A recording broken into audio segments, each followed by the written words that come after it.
Hello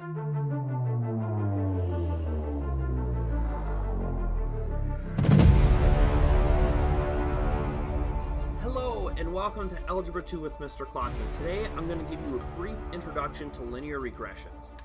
And specifically what we're going to look at is linear regressions of systems of equations. And with the first skill that I'm going to go over in this video, I'm going to talk about how to use Desmos to create linear regressions. Desmos is a very friendly interface that you can use online on your computer or install on a Apple or Android device. The second skill is going to be another linear regression problem of the system of equations, and this one I'm going to walk through how to use a Texas Instruments technology, so specifically a TI-84. There are some emulators out there that you can use on your cell phone if you so choose that are very similar to this, and depending on what you have dictates the order that I want you to watch these videos. So if you want to use Desmos, then I want you to watch video 1 first so that you can get an idea of how to use all the controls, and then I want you to go through the problem in skill 2 to practice. If you're using a TI-84, I actually want you to watch skill 2 first and then go through skill 1 using your appropriate technology that you're using. All right, just so you have a chance to actually take some notes on how to use your technology and then finish off by practicing with an example. So without further ado, I'm going to get started with the Desmos example here. So in particular, what I'm going to look at is how to do a linear regression of median rent rates using Desmos. So what I have here is I have the year, and I have the median rent rates in Minnesota and the median rent rates in Wisconsin, adjusted gross rent values based on inflation on the year 2000. All right, and so what you'll see here is that the median rate of Minnesota apartments has gone up pretty steadily over the last 60 years, and the same has occurred in Wisconsin. Now, Wisconsin started higher, but at some point it switched. And so maybe we want to figure out when these two rent rates were equal. And we can see that the slopes are going to be different for these, so that this is an independent system. And so what we're going to do is, instead of doing things the longhand way like we did in chapter 2, we are actually going to perform a linear regression of each of these sets of data in order to answer this particular problem. So what I'm going to do is I'm going to pull up Desmos, and we are going to get started on this problem. So this is what the Desmos website looks like. You'll get in, you can create an account if you so choose, which is kind of nice because if you're working on stuff, you can just log in, you can do your work, you can close your browser and then jump on a different computer and continue on your work. But I always just go to the web page and I click Start Graphing. And so this graphing calculator pop up, you'll get a coordinate grid, you'll get the ability to adjust your axes and zoom in and zoom out and do whatever you please. And so what I'm going to do here is I'm actually going to get started by creating a set of data. So I'm going to put in a table, and just like I had in the previous slide, you can go back to it if you wish, but I can go and I can start entering different things in. So I have x1 for variable 1. That's going to represent my independent variable, which is the year. I'm going to put y1 in for the median Minnesota rent rates, and I'm going to put y2 for the Wisconsin rent rates.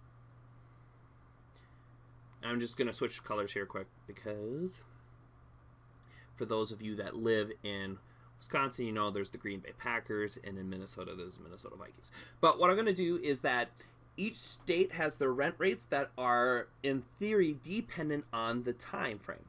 And the first thing I'm going to teach you to do here is don't put in 1940 here, all right? It's going to give you these really strange horizontal shifts, and it's going to make it really hard to look at your graph. And one of the things that will make your life so much easier is if you just set the first year equal to 0. So 1940 equals 0, 1950 would equal 10, 1960 would equal 20, and then so on and so forth until we get to the year 2000.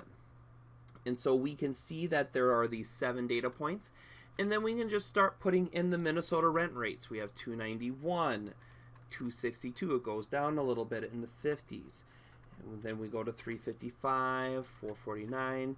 All right, and as we start progressing through into the 70s and 80s, the price gets higher. And finally, at the year 2000, we have rent rates of $566 per month.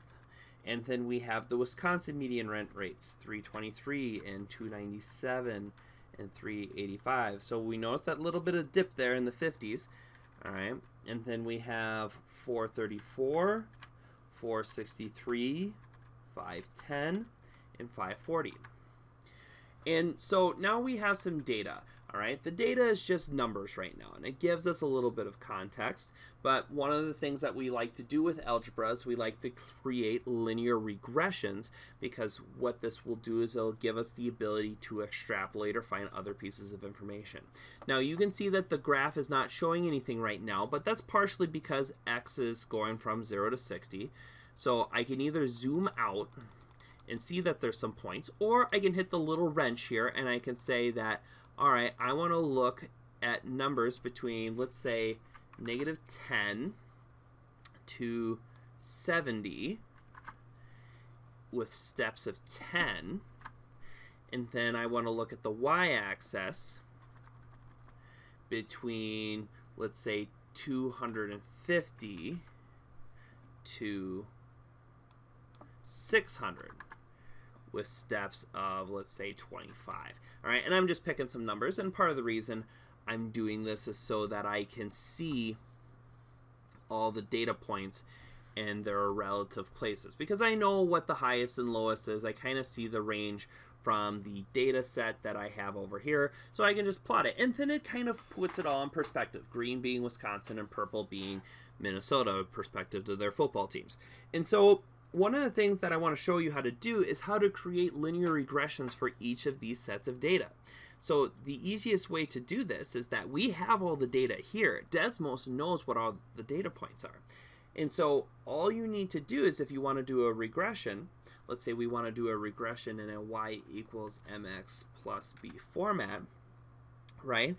I can put it in as an equation like this, but then it says, well, what's m, what's b? And I'm not going to create one line that intersects all those points. So if you do that, it's not really going to know what to do. The main difference that you put in here is that, let's say we want to look at Minnesota rates. So you go y1. And now what this will do is it says equal 7 element list. It's referring to the 7 data points that are here. And instead of doing an equal sign, because the only way it'll work with an equal sign is if all the data points are perfect, and we know real world data is not perfect, right? You put a tilde in there, and then you go m, because that is going to be a variable, and then we say x1. Now that's going to go off the 7 elements in the x column here, and then I'm going to enter in plus b. And what this will do, all right, is that it's going to create this blue trend line here. And actually, let's make it a purple trend line so that we can see what line goes to what data points. And what we'll actually get is we'll get some basic information here. We'll see that there is some statistic data.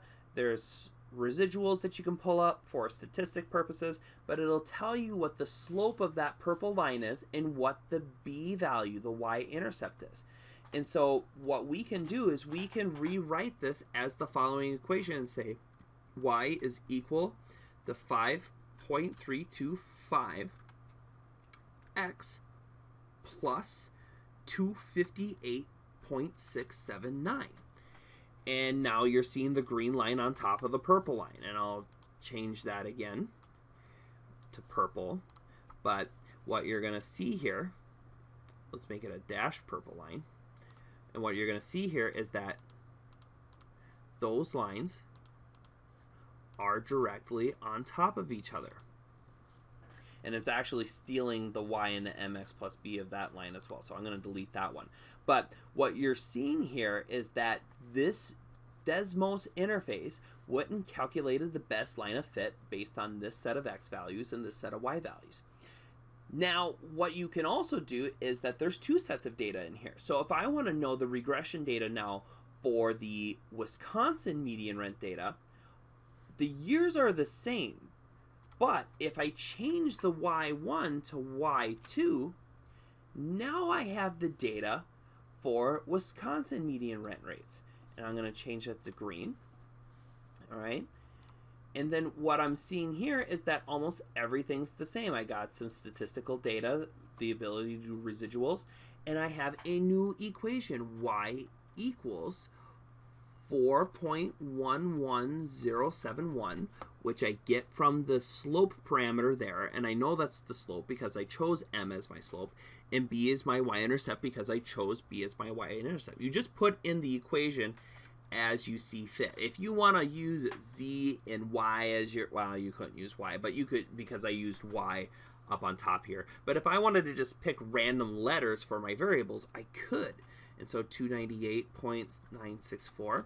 This is all I need to do, and for some reason it's just defaulting to purple, even though that they're not doing as well this season. But it, we now have this green line that represents the Wisconsin median rent data. And the super awesome thing about Desmos is everything's color coordinated. You can make everything the way that you want it. You can see how it all fits in. Adjusting your window is very easy and flexible. But the other feature that I love about Desmos is that it'll actually highlight gray spots here where there are intersections whenever you have independent systems. And so we can click this point here, and this 33.176, comma 435.342 represents the year and the amount of money in which these two systems are equal. And so what we can determine from this is that 33.176 years after 1940, all right, so in 1973, both Wisconsin and Minnesota had equal rents of $435 per month, all right? And so what this regression of data gives you is the ability to look at these given circumstance and to analyze them. All right, so with that said, you now see how to analyze data using Desmos. So if you are using Desmos, hopefully you took some notes on how to do this. And now I'm going to switch over to skill 2, and then you can try to go along with me and answer the question using Desmos. Now, if you weren't paying attention to the beginning of the video, you actually need to watch skill 2 so you can see how to use the TI-84, and then I want you to do this problem, skill 1, and see if you get these same equations here with your TI-84 calculator, because if you're putting in things weird or wonky, it's going to give you a different number. You should get the exact same thing here with the TI-84 as you do with Desmos. So now that I showed you how to look at a linear regression using Desmos, we're going to look at a linear regression of U.S. life expectancy at birth using Texas Instruments technology. So this is going to be a very similar type of situation. Here I have the year at which someone is born, and then based on their gender, we're going to look at what the average life expectancy is. So we can see that women generally outlived men really early on, and they still do even today's age, but we notice that the gap between men and women is drifting closer together. So I can already tell you that the slopes are most likely going to be different, and that this is going to be an independent system of equations if I create some linear regressions, and maybe we can estimate when men will live just as long as women. All right, so let's take a look at this situation and see how to answer this question using a TI-84. All right, so I have my TI-84 here, and this is just an emulator that I'm using, and it just works the same way like a TI-84 does. So I have my operating system here. I'm just gonna turn it on, and now to give you a quick tutorial, we can hit mode, we can take a look at some of the different things, all our parameters. But more importantly, what I'm gonna do is I'm going to create some lists. So I can hit stat, and the first thing that I'm going to do is I'm going to edit. So you hit stat, you just do the first thing in edit, you enter, and you see all these lists, all right? And so what I'm going to do is I'm going to enter values into these lists. And what I'm going to do for list 1 is I'm going to put the years. Now, I don't want you to plug in 1970 in for your Y value, because it just is going to do these super crazy things with your horizontal shifting, so to speak, and it's just going to be really hard to look at. You're saving yourself a huge amount of discomfort and searching through your calculator to find your data points if you just go and you plug 0 in for 1970. You hit enter, it'll go to the next data point. So we hit 5 for 1975, plug in 10 for 1980, 15 for 1985, 20 for 1990, and then 25 for 1995, and 30 for the year 2000. All right, and now we're going to toggle up here and hit L2. Now, what I'm going to do is I'm going to look at men with L2. So this is going to be my Y1 column, so to speak. And so we'll go 67.1. Let's go 68.8. So these are the life expectancies of men based on birth year. So if you were born in 1985, you were bound to live 71.1 years. Or 5 years later, hey, you gained another 6-7 months somewhere in there. Right? Things are ticking up. Men are living longer. And, 2000, things are good. Hopefully, you know, I'm getting somewhere with this here. And, all right, so now I'm just going to hit over. And now I'm going to look at women here. So women in 1970 on average lived 74.7. Oh man, women are living longer than men today, the way this is looking, at least in the 70s. All right, so 74.7, 76.6, 77.4, 78.2, 78.8, and we're just going to keep plugging in these data points. You can hit over if you accidentally put something you weren't supposed to and type in your new number, and then 79.7, that's where we're going to go. All right, so now we have all our data in. L1's representing the years, L2's representing men's life expectancy in years, and L3 is representing women's life expectancy in years. So now this is all entered in. I can hit second in the mode button. Second is blue, and if we hit mode, that'll mean quit. So that'll back us out. And now what I'm going to do is I'm going to hit stat, and instead of hitting enter, I'm going to toggle over to calc. So you can see there's this top menu here. And what I'm going to look at here is that I have a bunch of different operations that I can do. I can look at different variable statistics, and most importantly, I see that there is linreg ax plus b. So what this means is that if I enter in on this, it'll do a linear regression and put it into ax plus b format, which is the y equals mx plus b. So they just use a for slope and b for y-intercept. So that's what I want to do. And so now I see that x is listed as L1, which is the year, and L2 is the men's data that I have, so that the y value will be the men's years. And so if we go and we hit calculate here and punch in this data, it'll tell me that the y equals mx plus b equation is as such. All right, so if we go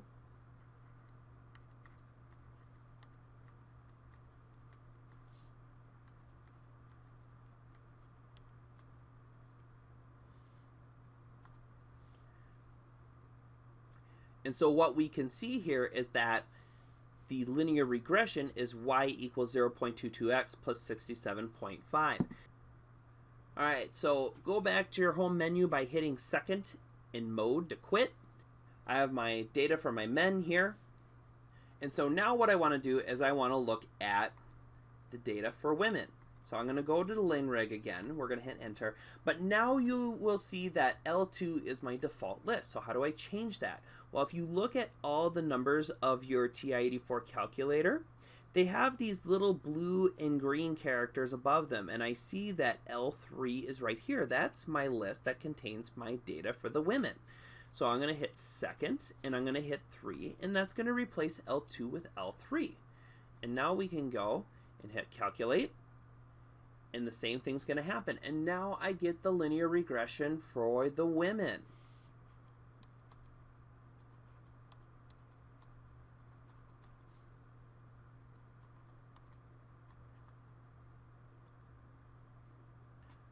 All right, and so now you can see over here I wrote down the equation, the linear regression created from the women's data. And now this is really useful. It gave us some information. We got a slope-intercept equation for both the men and the women. I see that the slopes are different. So a very typical question that could be asked from this is, when do the men and the women equal in terms of life expectancy? What year will this occur at birth? And so what we can do now is I can hit Y, and generally all I would ask you to do is write these down. So we're just going to do that, and we can go 0.22, hit the symbols button here for X, plus 67.5. All right, and that's my men data, or the data for the men. All right, and now we're going to go 0.15X, and we're going to put in the y-intercept for the women. All right, and so now we have these two general equations, and now since I have the data in here, I can hit graph. All right, and now it's going to try drawing these lines, but the standard window is from -10 to +10 on the x-axis and -10 to +10 on the y-axis, and that's not very helpful. So we're going to hit zoom, and generally what I would do is I would hit zoom fit, which will be 0. All right, and so I like to try that first, especially if it is a independent system, because it'll at least show me the lines here, right? Might not show me the solution, but I at least have the lines. All right, and so now I can hit zoom, and I can go and zoom out accordingly. And when I do that, it'll give me a little cursor. I can tell it's going to intersect somewhere over here. All right, and if you're using a TI-84, this is a little tedious. This is probably the most fun you'll ever have with a calculator, but generally you don't have to do too much zooming out to see what's going to happen. The cursor will still stay there. So I'm going to go and keep moving here. Bear with me as I do this. I want to show you that you can physically see the intersection. All right. Now, the part that we would actually want to know is how to calculate the point of intersection that's right over here. Well, that's going to use the trace feature. If you hit the trace feature, what it'll do is you can toggle between the two equations. You can see y1 and y2 up here. All right, and I can move along the line if I want and toggle through. But more importantly, what I want to do is do a calculation with that. So I'm going to hit second in calc, because the second is the blue button and the calc is the thing here that I want to look at. And I want to find the intersection. So just like in Desmos, where we found that gray dot, well, this you got to just go into the calc. You go to intersect, and then what you do is you pick a point on the first curve. All right, and it'll switch you to the second curve if you have a second curve, or you pick the second curve if you have more than 2 curves, and you pick a second equation, and then it wants you to guess a point approximately where the two lines intersect. And so I'm going to take this over here and move it. Now, technically, you would not even have to bother with moving the point, because you know this is an independent system. There's only one solution. Where this comes to be more of a useful tool is that if you're dealing with things like quadratics, higher order polynomials, trigonometric functions, things that can have an infinite number of solutions, it allows you to focus in specifically on the solution you're interested in. But I'm just going to hit enter, because there's not anything I really need here in terms of toggling. It's going to bring me to the point that I want. And I see that at x equals 114, men and women will have the same life expectancy of 92.6 years. So 114, remember the context that we put this in is that this is 114 years after 1970. So in the year 2084, or I should say, children born in the year 2084 will have a life expectancy of 92.6 years. So your great-great-great-grandchildren will both have the same life expectancy based on this linear regression data, regardless of whether they're a boy or a girl. So with that said, I hope that this tutorial gave you a good overview of different graphing technologies that are available and at your disposal, and that you have a better idea of how to perform a linear regression, especially of systems of equations. And with that said, let's do some math.